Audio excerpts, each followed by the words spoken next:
কিছুদিন আগে আমি চিকেন ম্যাগি বানিয়েছিলাম। তো সেই জন্য ভাবলাম চলো তোমাদের সাথে শেয়ার করি। তো প্রথমেই চিকেনটাকে ম্যারিনেট করে রেখেছিলাম আমি আদা রসুন সয়া সস নুন এসব দিয়ে। তারপরে ওটাকে হালকা তেলে ভেজে নিয়ে দেন ওর মধ্যে অ্যাড করে দিয়েছিলাম জল, তারপরে অল্প সয়া সস আর একটু কাঁচা লঙ্কা, তারপরে গুঁড়ো লঙ্কা, তারপরে তোমার পেঁয়াজ, দেন টমেটো এইসব দিয়ে হালকা নেড়ে দেন এটাকে কভার করে বয়েলে দিয়ে দিয়েছি। কী সব বকছি, কভার করে দিয়েছিলাম যাতে চিকেনটা বয়েল হয়ে যায়।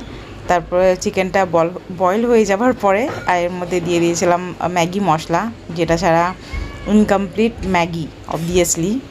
তো এটাকে হালকা নেড়ে চেড়ে দেন এর মধ্যে ম্যাগি দিয়ে দিয়েছিলাম। তো এটা বয়েল হয়ে গেলে ব্যাস ডান হয়ে যাবে ম্যাগি নুডলস, চিকেন নুডলস যাই বলো না কেন, কী সব বকছি আমি। তো এখানে ডান হয়ে গেছে ম্যাগি।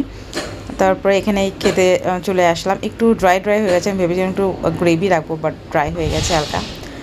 যাই হোক, খেতে কিন্তু দারুণ হয়েছিল, তোমরা ট্রাই করতে পারো এভাবে। আমার তো জাস্ট দারুণ লেগেছে, সেটা তোমাদের সাথে খেয়ে শেয়ার করলাম।